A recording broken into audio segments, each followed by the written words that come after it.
আসসালামু আলাইকুম, বিসমিল্লাহির রহমানির রহিম। সবাইকে স্বাগত আমার চ্যানেলে। শুভ সকাল। সাইদুলের বাবা পানি ভাত খেয়ে নিতেছে, গতকালকে ভাত আছে।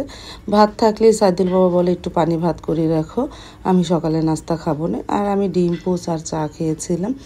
এই সকালের নাস্তা নাস্তা খাওয়া হয়ে যাওয়ার পরে ঘরগুলো গুছালাম, প্রত্যেকটা ঘরে গুছিয়ে ফেলি, ভাবি তো চলে আসবে।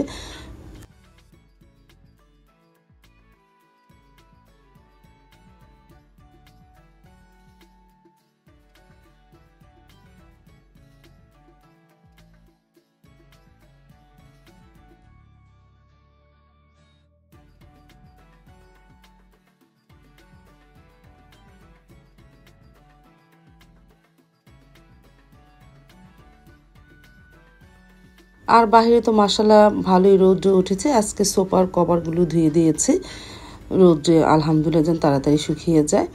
তারপরে এদিকে সোফাগুলো ঝেড়ে ফেলেছি, এখন কুশনগুলো রেখে দেই। আর সারামণি উঠে এই আম খেয়েছে, আম খেয়ে পড়তে বসেছে। বললাম রং চা বানিয়ে দে, ও রং চা খাবে না, এই জন্য বলতেছে আম খাবো, ওকে আম দিলাম। তারপরে আম খেয়ে পড়তে বসলো। আবার খিদে লাগলে পাউরুটি আছে, জেলি দিয়ে পাউরুটি খাবে না, এখন যতটা কম পারুম চা দিতে।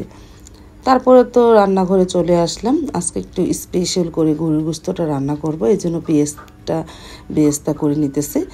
আর এখানে করলা পেঁপে কেটে নেব, করলা ভাজি করব, আর পেঁপে দিয়ে ডাল রান্না করব। আর এই যে গরুর গোস্ত নামিয়ে রেখেছি, স্পেশালভাবে একটু রান্না করি, দেখি কেমন লাগে। তারপরে এই যে পেঁপে কেটে নিতেছি। আমি তো দাঁড়িয়ে সব কিছু কাটাকুটা করি, আমি তো বসে তেমন একটা কাজ করতে পারি না। আমি দাঁড়িয়ে কাটাকুটা করি দেখে এই বটিটা কেনা হয়েছে, আমি অনলাইনে থেকেই কিনেছি। আস্তে আস্তে সব কিছু কেটে গুছিয়ে নিই, তারপরে রান্নাটা শুরু করবো না। পেঁপে তো কাটা হলো, এখন করলাটাই কেটে নিই, করলা কাটবো ভাজির জন্য, সাথে আলুও দিব করলা ভাজির সাথে।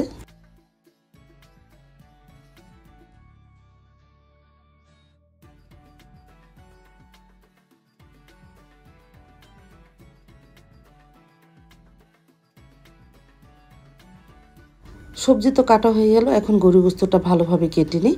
অনেক চবড়ি সব দিব না, বাকিগুলো ফ্রিজে রেখে দিব, যে খায় তাকে দিয়ে দিব না। আমাদের আশেপাশে অনেক মানুষ আছে, তারা অনেক সময় চবড়ি খায়, তাদের দিয়ে দিব না। বা অনেকেই নিয়ে বিক্রি করে, আমিও যদি বিক্রি করি এই টাকাটা তাদের দিতে হবে, এই টাকা আমি খেতে পারবো না। মানে এটা কুরবানির গোস্ত চবড়ি বিক্রি করে টাকা মসজিদ মাদ্রাসা বা গরিব মানুষকে দিয়ে দিতে হয়। কিন্তু আমি এই চবড়িটা জমিয়ে রাখি, অনেকে আশেপাশে যারা আছে আমি বললে তারা নিয়ে যায়, আমি ফালাই না। আমি কোরবানির গোস্ত তেমন কিছুই ফালাই না, আলহামদুলিল্লাহ সব কিছুই খাওয়ার জন্য বা রাখার জন্য চেষ্টা করি। আমার যতটুকু দরকার আমি সেটা খাই, আর বাকিটা আশেপাশে যারা আছে তাদের দিয়ে দেয়, তারা খায় বা বিক্রি করে, যেটা করে। তাও কোরবানির জিনিস ফেলতে নাই। তারপরে গরুর গোস্তটা ভালোভাবে কেটে নিলাম। আর এই যে জান্নাত বুড়িও চলে আসলো, বুড়িটা খালি হাসে, বুড়িটার হাসি দেখে আমার হাসিটা চলে আসে। বুড়িটা কি সুন্দর করে মিটমিটিয়ে হাসে। তারপর তো রান্নাঘর চলে আসলাম, মানে রান্নাঘরে এখন রান্নাটা শুরু করে দেই। মুসুরি ডাল প্রেসার কুকারে বসিয়ে দিব। আমি এর মধ্যে পেঁয়াজ কাঁচামরিচ আর পেঁপে দিলাম, সাথে তো ডাল ধুয়ে দিয়েছি। এখন আদা রসুন দিলাম, একটু হলুদ গুঁড়া মরিচ গুঁড়া ধনিয়া গুঁড়া দিয়ে মশলাটাকে একটু কষিয়ে নিয়ে, যেহেতু পেঁপের ডাল মশলা অল্পই দিব, আর পরিমাণ মতন পানি দিয়ে চুলায় বসিয়ে দেবো। প্রায় অন্তত 3টা সিসলে জালটা নিভাবো, কারণ বেশি সিসলে আবার ডাল গলে যাবে। 3টা সিসলে নিভাবো। সব কিছু দেওয়া হয়ে গেছে, এখন পানি দিয়ে দেব। আর পাশের চুলায় তো ভাত বসিয়ে দিয়েছি, আস্তে আস্তে হোক।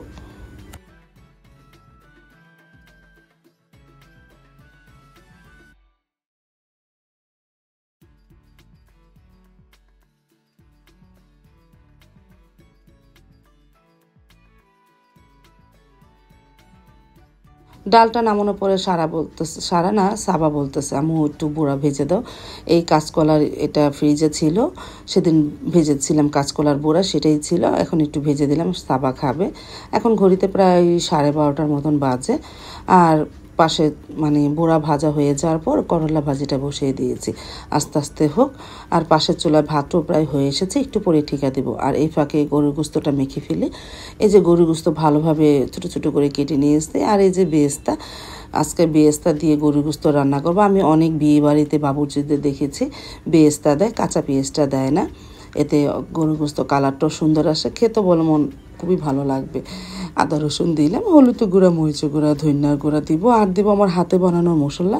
এই মশলাটাকে আমি ইউটিউব থেকে দেখে শিখেছি। যেমন সব কিছুই আছে, জয়ত্রী, জয়ফল, অনেক দারচিনি, এলাচ, যা যা লাগে প্রায় 10-15 পদের মশলা যা যা লাগে সবই দিয়েছি। দিয়ে ব্লেন্ডারে ব্লেন্ড করে নিয়েছিলাম একটু হালকা গরম করে। এই যে এই মশলাটা আমি গরুর গোশত বা বিরিয়ানি রান্না করলে এই মশলাটা অল্প পরিমাণ দিই, এতে গোশতের আলাদা একটা ফ্লেভার আসে। আর এটা হলো বেরেস্তা ভেজেছিলাম সেই তেল আছে, তেলটা দিয়ে দিই, ভালোভাবে হাত দিয়ে মেখে তারপরে চুলায় বসিয়ে দেব। আস্তে আস্তে জালে ভুনা করব।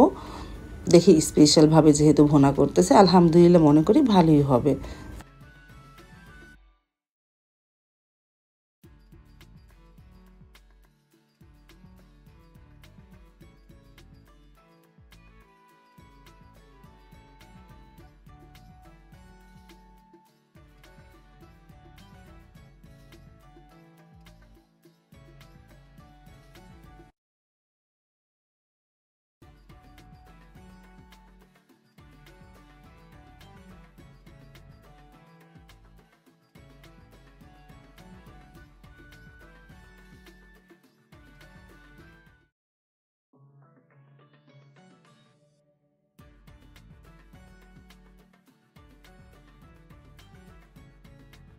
আর এদিকে পেঁপের ডালটাও বসিয়ে দিয়েছি, একটু জাল দিয়ে তারপরে রসুন আর পেঁয়াজ দিয়ে ভাগার দিবনে।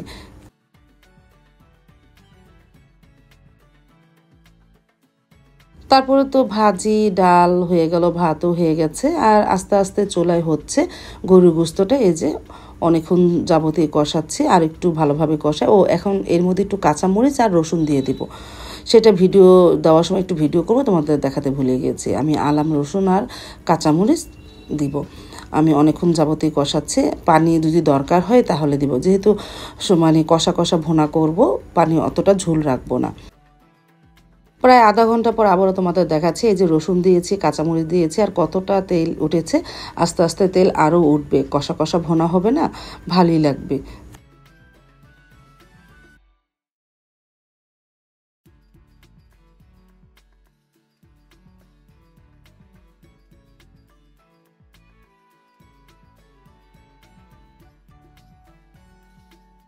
এই যে হয়ে গেল আমার কষা কষা ভুনা। আলহামদুলিল্লাহ কালারটা অনেক সুন্দর এসেছে। সাইদুল্লাহ বাবাও নামাজ পড়ে চলে এসেছে, খাবারটা টেবিলে নিয়ে যায়।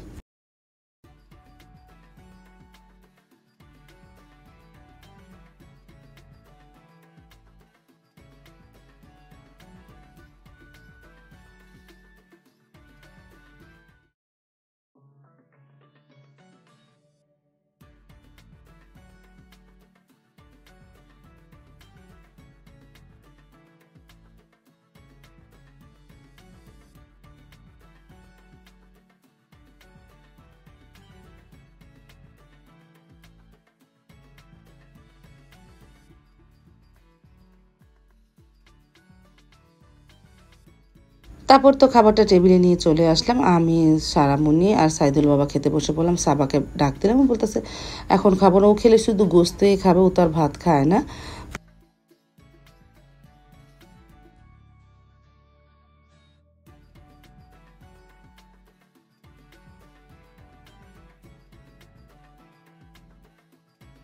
সবাই খেয়ে খুব মজা পেলো। সারামণিও বলতেছে গোস্তটা অনেক মজা হয়েছে, সাইদুলের বাবাও বলল আসলে এই গোস্তটা অনেক মজা হয়েছিল।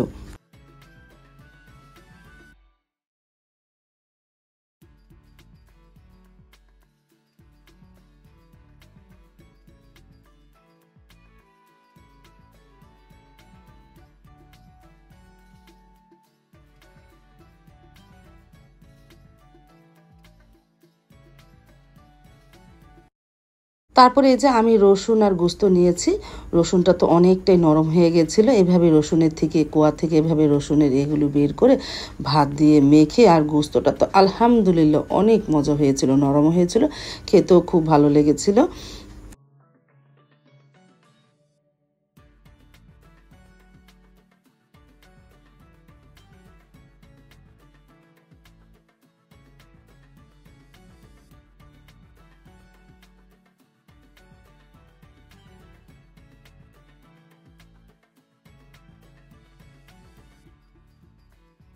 খাওয়া দাওয়া শেষ করে একটু রেস্ট নিলাম। প্রায় 2:30টার দিকে দেখো ঝুপঝুপিয়ে বৃষ্টি নামলো। সকালে একটু গুড়ি গুড়ি হয়েছিল, তারপরে মাশাআল্লাহ ভালো রোদ্রে ওঠাতে আমার সোফার কভারগুলো শুকিয়ে গিয়েছিল। তারপরে এই যে দুপুরে প্রায় 2:30টার দিকে ঝুপঝুপিয়ে যেমন বৃষ্টি ওরকমই বাতাস ছিল।